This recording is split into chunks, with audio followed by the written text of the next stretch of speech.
Welcome to the Live Life Well podcast for busy women with me, Joanne Bibby. I hope this is a place where you'll find encouragement, inspiration and community to live life well, body, mind and soul. Well, hi there and welcome to another episode of the Live Life Well podcast. And if you are like me, are a busy woman who is interested in health and well-being, and you want to find community and encouragement to take care of yourself, body, mind and soul, then you are in the right place and you are so welcome here.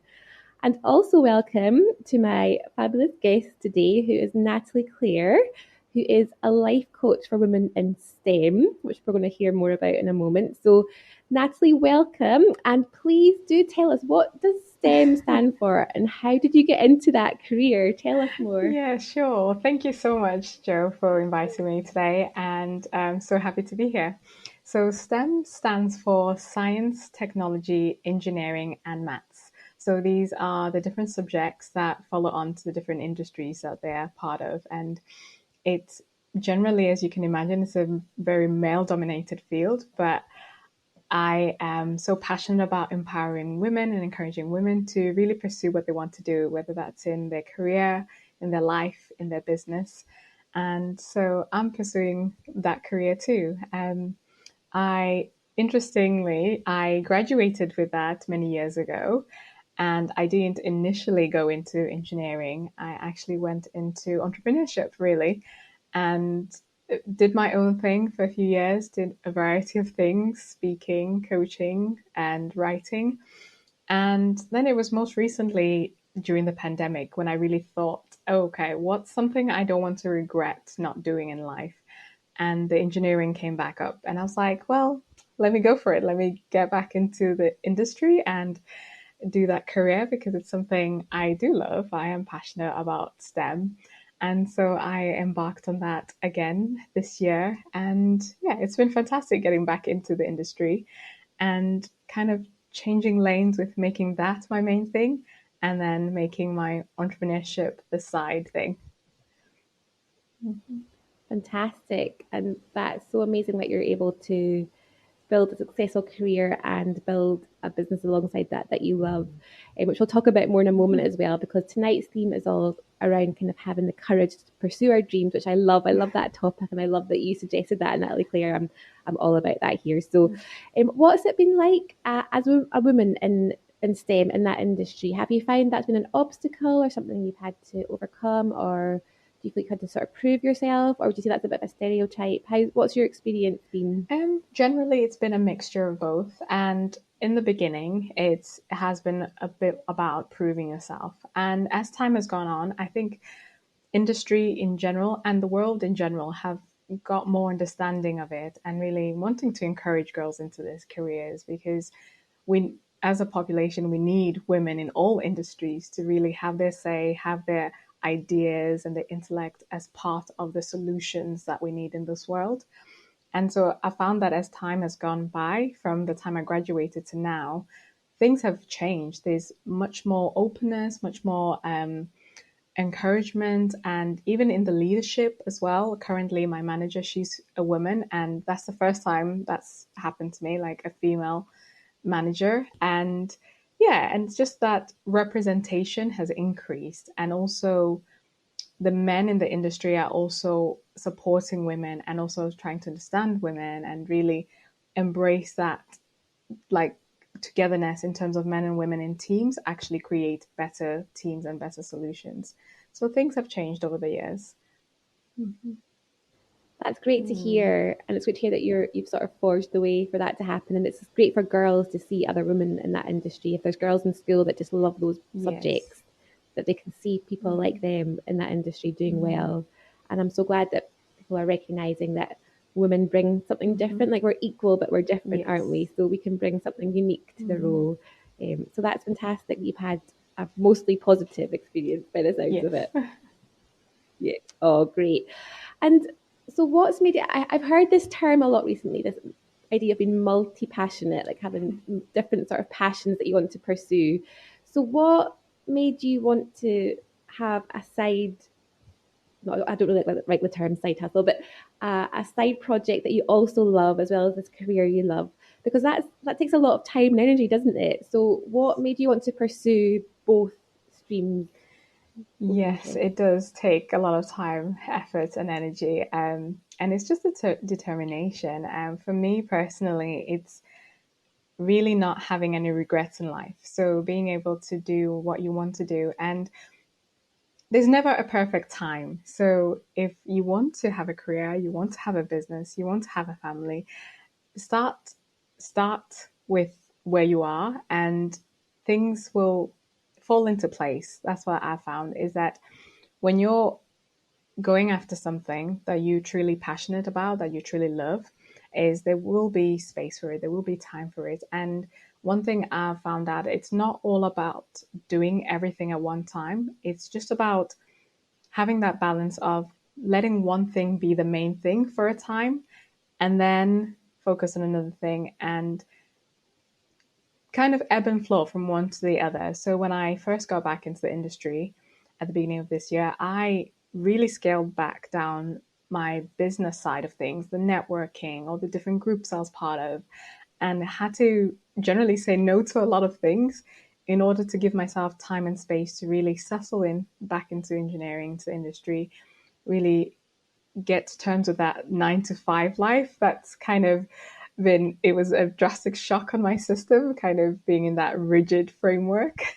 So at that point, really, I really slowed things down in my business and that took priority at that time. So now that it's nearly the end of the year, I've been in it for just over a year and now I can really balance things a bit more focus on my business because I've got a good system, a good routine, and that's what I do. Kind of balance one thing to the next. And it is possible, and it's just about making one thing the main focus at a time. Mm-hmm. Yeah, I love that. So it's not that we can do Mm. everything all at once, but we can work and we can also go after our dreams. Yes. And I think sometimes when we feel busy, we think we've got to remove things from our life, but actually sometimes there's something missing, isn't there? Like there's that idea of the pillars of Mm. well-being, and sometimes when you're feeling discouraged or down or stuck, there's something missing that we need to add in that's going to then energize us. Yes. So I guess it's that sort of feeling like we're living from our sense of purpose, and just finding that purpose, isn't it? And that will give you the energy to then go do the things you need to do to go after your dreams, which is for you, your business. That's the thing that really kind of sets your soul on fire, helping other Yes, people absolutely. in that way. Absolutely. That's so true. In terms of what you're truly created to do and be on this earth, it's really just having the courage to pursue it. I think most times we're scared about what people will think. We're worried about self doubt and if we'll succeed or fail. And you'll never get to find out unless you embark on that journey. And that's where the real experience happens, the real adventure happens. Just kind of taking that brave step to go for it. Yeah, Yes. I love that. I love that idea of going after adventure and having the courage, because change can be scary, and it does take courage to make any kind of change in our lives, whether it is going back to full time Mm. work or it is starting a business. But you're right, all the best things happen outside of our comfort zones, don't they? When we Absolutely. just take that step, that leap of faith. Mhm. So that's fantastic that you've been able to do that. And I've realised as we're chatting, I meant to ask you at the Mm. start, Natalie Claire, the question I like to ask all my guests. So I'd love to hear your answer for this question. What does living life well mean to you? We might have covered some of the topics already, but I'd love to hear what your thoughts are on that. Yes, absolutely. Living well to me, it means about living a life that put where I put my values first. And in everything I do and every decision I make, it's looking back at what my values are. And like most people, I have many, but I like to narrow them down to four.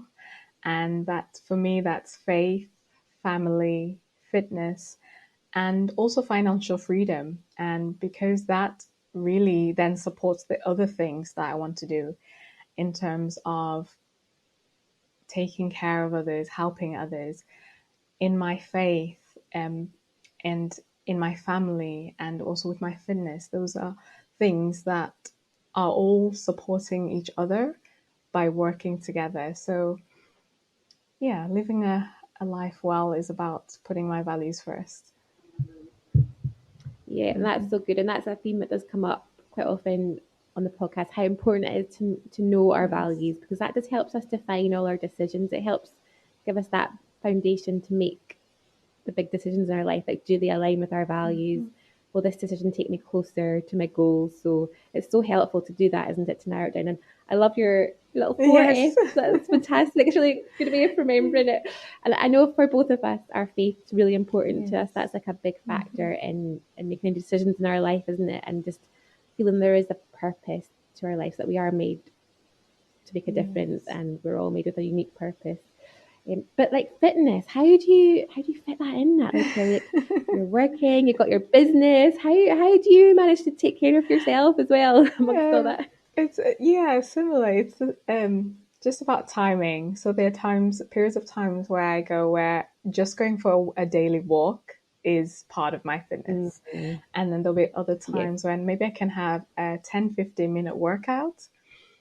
And then at different times, like at the moment, I've recently joined the gym. So figuring out how to fit that in at the moment is as after work. So I've decided on joining a gym that's close to my work. So straight after work, I can go to the gym for maybe just 30 minutes, um, once, twice a week, maybe 3 times a week, and then straight home and back to family life with my husband. So it's just about really looking at the season of life I'm in. And at the moment, yes, there's a bit more time for fitness in terms of the schedule I can create with that. It goes well with finishing work, going to the gym, coming home. And at other times, it might be too much because there's certain maybe projects I'm focusing on in business. So it's just about knowing the different seasons I'm in, yeah, and allocating. Oh, that's so good. Yeah, because sometimes there are things that come up and we can't focus on our well-being as much in Yes. terms of, preparing food and going to the gym, and we've got to be okay with that. But then knowing that it is an important thing to us, like it is a Yes. priority. And I love how you sort of fit it in around your schedule. So it doesn't feel like another massive thing you've got to do. You're doing it on the way somewhere or the way home, so you're not having to go home then go out again. And you're right, it doesn't have to be an hour No. workout. Like 15 minutes is so much better than doing nothing. And then, like, what do you find? What are the main benefits to you from prioritizing your fitness? Is it for your sort of mental well-being, your physical well-being? What difference does it make in your life? Definitely for the physical body to feel stronger, to feel well, healthy. And yeah, for mental health, definitely it helps with focus at work, like being focused, Mm-hmm. and just those endorphins to keep your energy and your mood boosted all the time. That's one thing that I really enjoy, that mood booster I have. Like when I go to the gym one evening, the next day I'm really energetic, I'm really fired up, I'm joyous, and yeah, I think, wow, that made a difference. It didn't feel like much at the time, just doing like a 20-minute run on the treadmill, but it definitely does help. And it's so important to keep our bodies healthy so that our mind is healthy Mm. and able to focus, able to enjoy life better. Yeah, they're so linked, aren't they? Our mental and our physical well-being. You can't separate them. If you do something that's good for one, it'll help the other, Yes. won't it? So yeah, that's fantastic. And I know what you mean. I miss, if I don't go for a walk in the morning, I definitely notice it. I'm not as energetic. I'm not as focused. I think sometimes there's a bit of a lie that we can believe that if you exercise, you're going to be really tired and not going to be able to do anything. But I find completely the opposite. Yes. You feel much more energetic for the rest of the day, but then like, you will sleep better because you have had that Yes. workout and just that space to clear your mind. And I'm so glad that now that fitness isn't about losing weight so much. I think in the sort of 90s, 2000s, pictures of women in leotards trying to be Yes. skinny, but it's much more about empowering us to feel good enough to do all the things that we need to do and feel well. And I love that. It's a much more positive, healthy focus to have on fitness, isn't Yes, it? absolutely, definitely. I don't have any particular goal other than just being healthy. Yes. Yeah, yeah, I love that. That's a great goal. I think it's having a positive focus rather than a negative one, isn't Yes. it? It's like, you know, I don't have to work out just to keep myself a certain way. It's I want to work Yes. out because I want to feel well. Like, it's a privilege, isn't it, to get to move our bodies and Absolutely. feel well. Absolutely. Oh, fantastic. And I love what you were saying before that about financial freedom, one of your other values, and that it's not just about having that for yourself, it's about doing something that you love that creates an income. Because then it's a total win-win, Yes. isn't it? And that'd be my dream and my hope for everyone listening, that they could find that thing that they love that also creates an income, that also helps other people. I think that's always the goal, isn't Yes. it?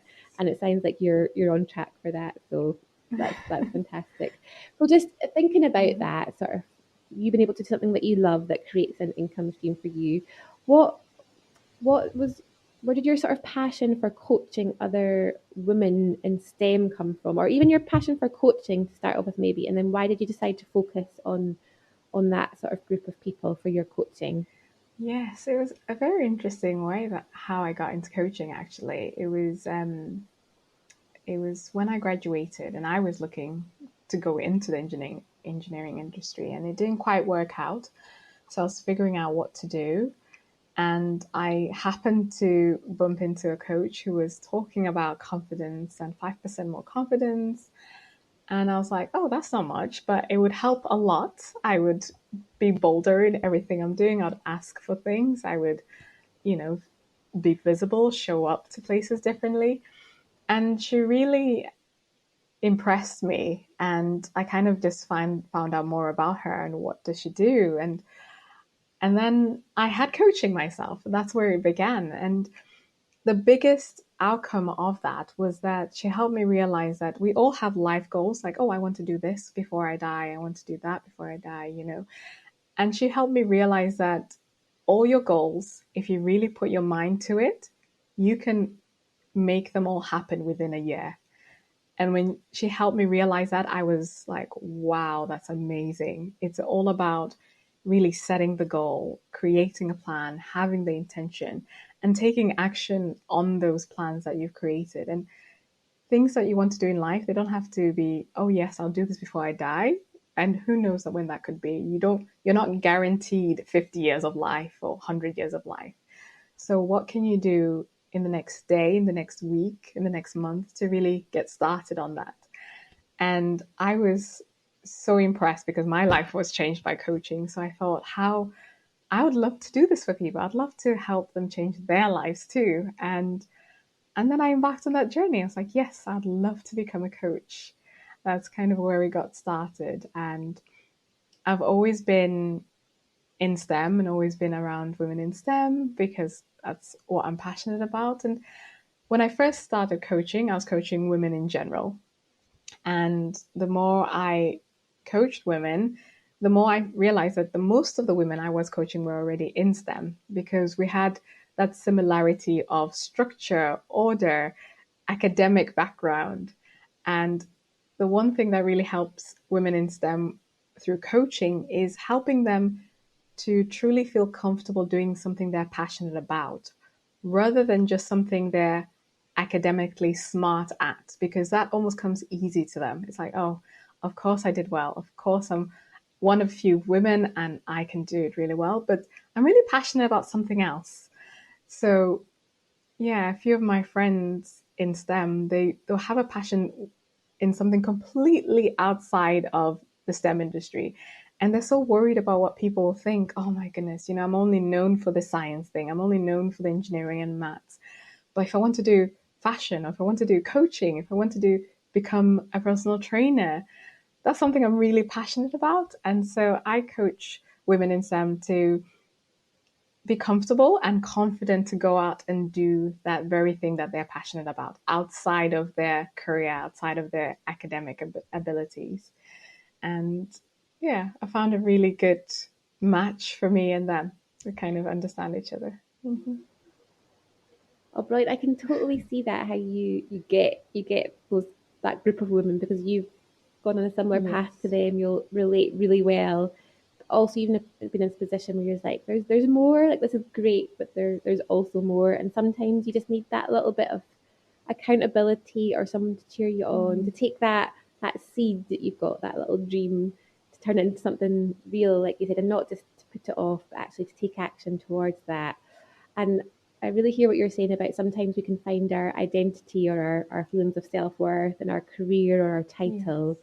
And that takes courage to step away from that, doesn't it? And maybe realize that's not where our self-worth comes from, that it comes from something inside us, and that just having someone like you alongside to give you that bit of courage just to start that exploring that path. um, so I love that you've really niched down to that, because I think women in that industry, in that situation, would just really identify with you, and you'd be in such a good position to help them move forward with that. Yes, thank you. Absolutely. Um, we all have different things that we're passionate about, and it's okay to have different passions and to pursue them. Yes. Yes. So this is your permission to do Yes, that tonight if you're listening. absolutely. Yes. And it's exciting, isn't it? It's like that whole multi-passionate thing. It's exciting just to explore different aspects of yourself. Like you're not just one thing, are you? We're like multifaceted individuals, Yes. and it's exciting to see, like, dig in and see what treasure there is Yes, lying beneath the absolutely. surface. Absolutely. It must be so rewarding to sort of call that out in people, to like call out that treasure and just to encourage them to take those steps and just see what that leads to and be part of that journey. Yes, it's amazing. Coaching is so fulfilling and like really down to my soul in terms of helping women do something that they were so kind of scared to do or worried about, and knowing that, helping them see that talent they have within themselves, because sometimes you worry that I'm not good enough to do something. But when you're so passionate about something, you put your all. So it's not about being the expert, but it's about doing your best. And when you're passionate about it, you learn all about it. You really get deep into it, and you want to change your life, but you also want to change other people's lives by something that you've discovered and you've learned and you're passionate about.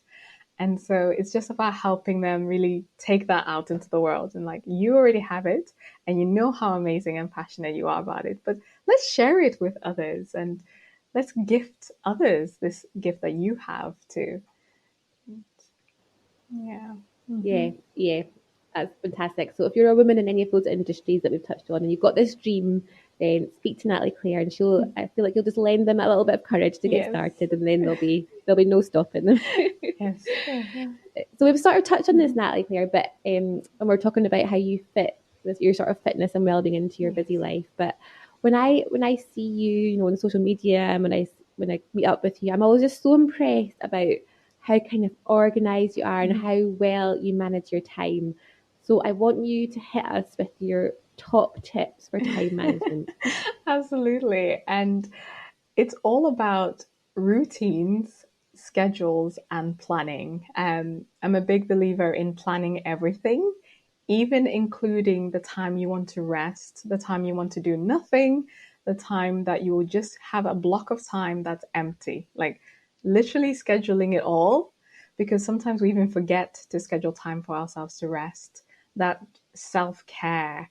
So really putting that into your schedule. And I do this usually on a Sunday evening. I look at my diary, and it's daily, weekly, and every hour I kind of look at what I would like to do. And big chunks of time go to work, go to putting a few hours into my business. And for me at the moment, it's 5 to 10 hours in my business. That's a really good balance. So not overexerting myself, but also enough time for me to still be working on it and growing it and building it. And really scheduling things. Like I love to do batch cooking on the Sunday so that meals are prepared in advance. I plan my outfits as well, so I don't have that decision fatigue.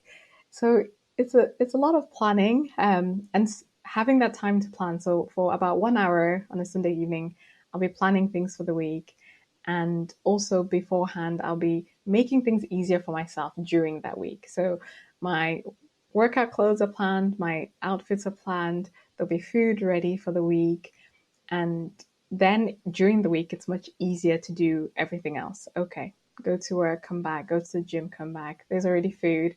Okay, maybe an hour or two in my business.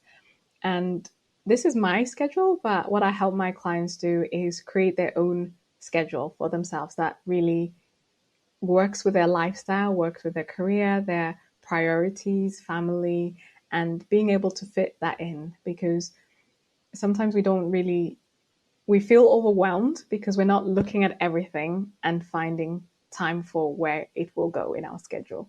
And so that's what I help my clients do. I help them really look at everything that they want to do, things that are a priority, what their values are, and what can we fit into the schedule. And that creates something that you're happy with, because once you're kind of clear on what you want to do and what you will be doing in the next week, then that overwhelm kind of settles and disappears, and you're like, okay, I can do this. Yes. Oh, I love that. I love like the proper practical step-by-step tips. I'm like, give me it all. Give me it all. I need this. So good. And you're right. Like your schedule is great for you, but all of our schedules will look different. We all have different priorities. But I think the principles that you're talking about, the scheduling, planning, preparing, like it just makes like life so much easier. And I love what you said about decision fatigue. Oh my word.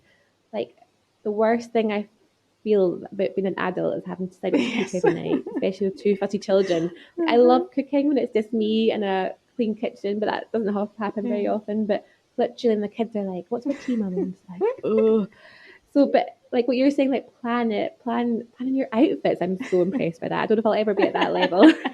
I can only dream. I think when I was younger, in my like more like fun-loving endorphin chasing days, I used to think all this was really boring. But now, as an adult and a mum and a busy woman myself, like I can see how helpful it is, and it just does free up your brain space for the more fun stuff, doesn't it? When you've got all that, you take that little bit of time. I love what you do on a Sunday evening. Prepare for the week, prepare your meals, your outfits, your diary. Then you've got a clear head then to focus on all the other things you've got to do. So I am totally going to take these tips on board. So good. Sure, so good. And yeah. And I love what you were saying about like your business, that you run your business 10 hours a week. I think that is really inspiring and encouraging to people listening if they've got a dream to start something on the side, that it doesn't have to consume your whole life. Like you can fit it into the pockets of your days and your weeks. Like we're recording this on a Saturday evening because we can and we want to. This is both of us doing our businesses, but my kids are watching a Christmas movie. They're quite happy. No one's missing out. We're getting to build our dreams around our busy schedules. And I hope that's a real encouragement for people listening, that it doesn't have to be 40, 50 hours a week, does it? You can still go after your dreams in the pocket of time that you have. Absolutely. And I kind of settled on that time 5 to 10 because depending on how life's going, work's going, energy levels. So instead of having a strict rule that I have to do 10 to 15 hours a week, it's about what is possible this week. Okay, if it's going to be a 5-hour week, that's fine. There's other things going on. Let's just go to those 5 hours. If, wow, I have energy, there's more free time, then yes, let's push it to the 10 hours. And just having that flexibility too really helps. Yeah, because you've got to enjoy it, don't you? We're doing this because we love it, not because we have to do it. So there's no point being your own worst like taskmaster. But it's all about having that flexibility, isn't it? Like, that's the joy of it. Oh, that's so good. I love those tips. That's fantastic. I'm definitely going to take some of those on board. It's good reminders. And like planning your diary sort of hour by hour, I find that really helpful. Like having a diary that's got a whole day to a page with a little time slots. And I love what you said. I just remembered about scheduling in rest. That is so important, isn't it? Because if we don't, our time will just get filled with other stuff and we'll end up burnt out, overstretched. But that is so important, isn't it? The ramifications of that is so much more. Like once you're burnt out, then maybe for a week or two, you won't feel like doing the things you're actually passionate about. So self-care is not supposed to be a remedy. It's supposed to be a preventative measure to really look after yourself so that you keep going and you're generally happier and life is easier. Yes, it should be preventative. I love that. Definitely. And we will enjoy doing all the other things that we do much more if we feel well rested and recharged. Yes, we will. Oh, Natalie-Claire, that's been so good. I love just what you're doing and what you stand for and what you bring to the table. So thank you so much for sharing your wisdom with us tonight. But how can we stay in touch if there's women listening that would like to continue the conversation with you, maybe they've got a dream they'd like to pursue and they'd love your input, how can they get in touch with you? Well, I'd love to connect with you all, and I have my website, which is just Natalie-Claire.com. And on all social media, I'm just Hi Natalie Claire. So you can find me on Instagram mostly. I'm there every day on stories, love sharing what I'm up to, what I'm doing, and how I help women in STEM create their dream life and their dream business alongside their career in the time that they have, so that they can really be happy and successful. Mm-hmm. Well, that's the goal, Yes. isn't it? And follow Natalie-Claire, even if you're not women's STEM, if you're just like a Yes. woman, because, or anyone, because I love your stories and they give you lots of time management inspiration. And I love seeing you on there. So just follow you anyway. Absolutely. Yes. I'm all about empowering women to do what they love to do. I think it's such a special time in terms of really uplifting women and allowing women to be the leaders in this world and to be the leaders in their own life, so that they can really show others, the next generation, that it is possible to really fill your life with things that you're passionate about and to be happy about that. Yeah. Yes, we need you, women. We need to rise up and bring all our unique power and gifts that we have. Just let that out and make a difference in the world. Absolutely. Love that. Thank you. So Natalie-Claire, just to end on a fun note, please tell us, if it was your last meal on this earth, what would you be having? Oh, wow. So for me, I'm vegan, so I would have a vegan lasagna with every single vegetable that I love, which is practically all of them. And I find that vegetable lasagna with everything is just so delicious. Like, then I get the best of both. I can kind of have all the vegetables I want in one dish. That's what I'll have. Absolutely love it. Oh, vegetables are amazing, aren't they? I love vegetables. I could live on vegetables. And lasagna is one of those things that it's great to eat, but it's a bit of a faff to cook. So it's one of those treats, isn't it, that you'd save for a special occasion. Yeah, absolutely. You kind of have to plan it. Yes. Yeah. Oh, fantastic. That does sound good. Oh, Natalie-Claire, thank you so much for being on here tonight. I've loved listening to you and chatting with you. And I'm sure everyone listening has really enjoyed it and taken a lot from it. So thank you so much for your time. And you too. Thank you so much. It's been a pleasure, and looking forward to catching up again. Oh, great. I'll see you soon. Take care. Bye. Oh, thank you so much for listening to today's episode. I'm sure you enjoyed it as much as I did chatting with Natalie-Claire. Just a little side note to let you know about a new coaching course that I'm launching in the new year called 30 Days to Healthy Habits. And I'm really excited to be working with 5 busy women who have a passion for health and wellness but feel a bit stuck with their own and would just like some accountability to move forward with their health goals. We're going to be looking at mindset. We're going to be looking at forming healthy habits for life. We're going to be looking at looking after your gut health, which affects every area of our health, to have more energy and focus, and just to feel as good as we're meant to feel by the end of the 30 days and beyond. You'll get recipes and a workbook and a healthy habits tracker. So if you're interested in that, I've got a special offer on at the moment. It's just £35 to do the plan instead of £95. So you can connect with me on Instagram to find out more. Joe_live life well, and you'll find all the details on there.